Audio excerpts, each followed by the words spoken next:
নমস্কাৰ জেআৰজি ব্লগলৈ সকলোকে স্বাগতম জনাইছোঁ। আজি আমি আলোচনা কৰিবলৈ লৈছোঁ BRO ৰিক্ৰুটমেণ্ট 2022 সম্পৰ্কত। BRO অৰ্থাৎ border roads organisation.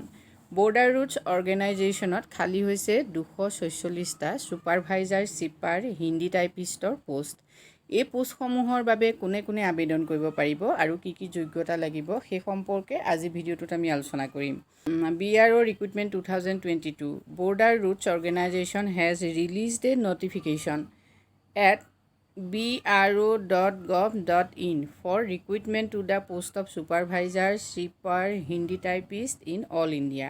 All India বেচিছত এই পদসমূহ খালী হৈছে সেই কথাটো আপোনালোকে মন কৰিব। পোষ্টসমূহ কি কি প্ৰথমতে চাই লওক। BRO vacancy details. Organisation name হ'ল বৰ্ডাৰ ৰুটছ অৰ্গেনাইজেশ্যন, যিটোক আমি শ্বৰ্টকৈ BRO কওঁ। Post details supervisor cipher Hindi typist. Total vacancy হ'ল 246। চেলাৰী চাওক 18,000 to 92,300 per month. Job location all India. Apply mode হ'ব অফলাইন আৰু BRO অফিচিয়েল ৱেবছাইট হ'ল bro.gov.in।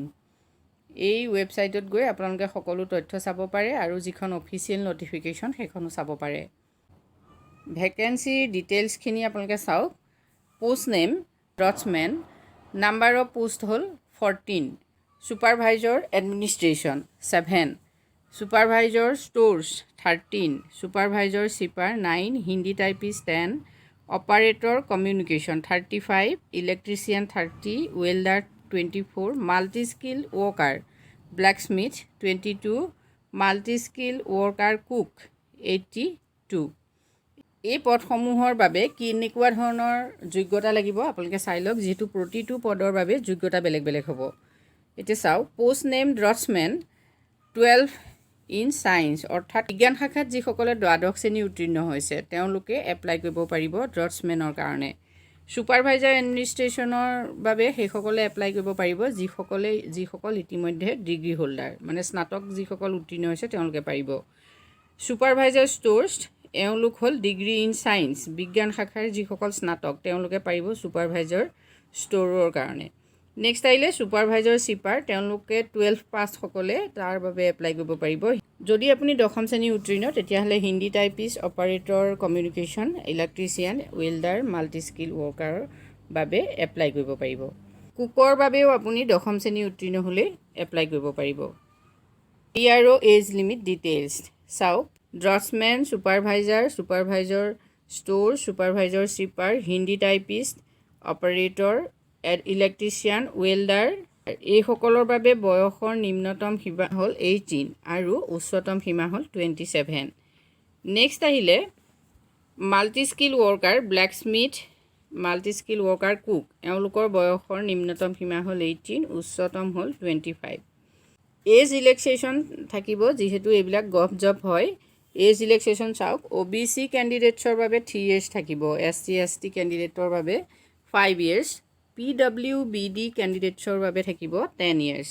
এপ্লিকেশ্যন ফিজ চাওক। SC ST PWBD কেণ্ডিডেটছৰ বাবে এপ্লিকেশ্যন ফিজ নীল, অৰ্থাৎ নাই। General, EWS, x servicemen, OBC কেণ্ডিডেটৰ বাবে 50 rupees। মোড অফ পে'মেণ্ট হ'ল অনলাইন। পে'মেণ্ট অনলাইন কথাটো মন কৰিব। নেক্সট ছিলেকশ্যন প্ৰচেছটো কেনেকুৱা হ'ব চাওক। ফিজিকেল এফিচিয়েঞ্চি টেষ্ট হ'ব, শাৰীৰিক সক্ষমতাৰ পৰীক্ষা লোৱা হ'ব, প্ৰেক্টিকেল টেষ্ট হ'ব, ৰিটন টেষ্ট হ'ব এণ্ড ইণ্টাৰভিউ হ'ব। BRO চেলাৰী ডিটেইলছটো আপোনালোকে চাই লওক। পোষ্ট অনুসৰি চেলাৰী বেলেগ বেলেগ হ'ব।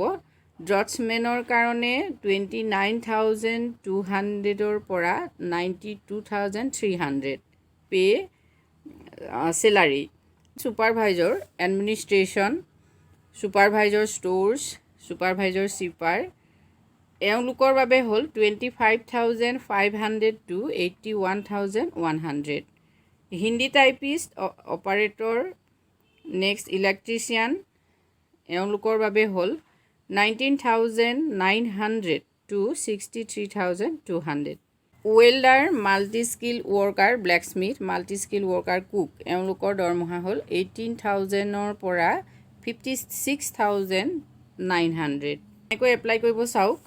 যিসকল ইণ্টাৰেষ্টেড হয় বা এলিজিবল হয় সেইসকলে অফলাইনত এপ্লাই কৰিব লাগিব কি কৰিব লাগিব চাওক interested and eligible candidates can apply offline through the prescribed application format যিটো এপ্লিকেশ্যন ফৰ্মেট থাকিব যিহেতু এপ্লিকেশ্যন ফৰ্মেটটো আপুনি যিটো অফিচিয়েল ৱেবছাইট BROৰ যিটো অফিচিয়েল ৱেবছাইট তাত গৈ আপুনি এপ্লিকেশ্যন ফৰ্মেটটো উলিয়াই ল'ব লাগিব আৰু তাত সেই এপ্লিকেশ্যন ফৰ্মখনত আপুনি এপ্লাই কৰিব লাগিব Applicants need to send the application form along with relevant self-attested document to the commandant GREF Center. ভালকৈ চাওক এইটো এড্ৰেছত আপোনালোকে পঠিয়াব লাগিব দিঘি কেম্প পুনে 411015 মহাৰাষ্ট্ৰ 30 ছেপ্টেম্বৰ 2022 অৰ্থাৎ আপোনালোকে 30 ছেপ্টেম্বৰৰ আগতে পোৱাকৈ আপোনালোকে কি কৰিব লাগিব এপ্লাই কৰিব লাগিব ষ্টেপখিনি চাই লওক steps to apply for BRO supervisor cipher Hindi typist job 2022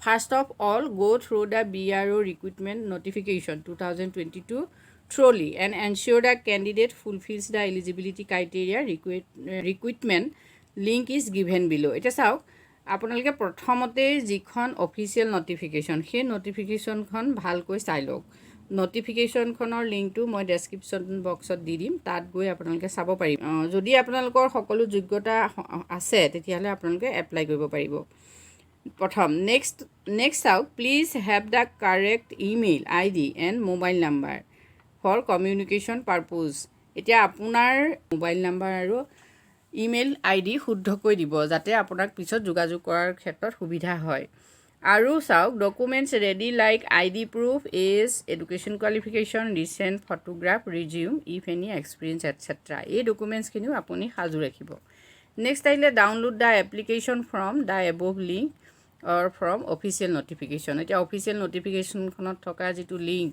সেই লিংকত গৈ আপুনি কি কৰিব পাৰিব এপ্লিকেশ্যনখন ডাউনলোড কৰি ল'ব লাগিব নেক্সট আহিলে pay the application fees as per your category এতিয়া কেটেগৰী ৱাইজ আপুনি আপোনাৰ যিটো এপ্লিকেশ্যন ফিজ হৈছে সেই ফিজখিনি দিব লাগিব অনলাইনত after completing all the information cross verify provided details are correct at last send the application form to the below' mention এড্ৰেছটো আকৌ কৈ দিছোঁ commandant GREF centre Dighi camp Pune 411015 এইটো এড্ৰেছত আপুনি কি কৰিব লাগিব পঠিয়াব লাগিব এতিয়া আপুনি ৰেজিষ্টাৰ কৰি পঠিয়াব পোষ্টটো স্পীড পোষ্ট পঠিয়াব ইম্পৰ্টেণ্ট ডেটছখিনি আপোনালোকে চাই লওক start date to apply offline 16/8/2022 last date হ'ল 30 ছেপ্টেম্বৰ 2022 এতিয়া চাওক last date to apply offline for north eastern state and union territories বাবে কিন্তু 15 অক্টোবৰ 2022 গতিকে নৰ্থ ইষ্টাৰ্ণৰখিনিয়ে আৰু ইউনিয়ন টেৰিটৰিজখিনিয়ে কি কৰিব পাৰিব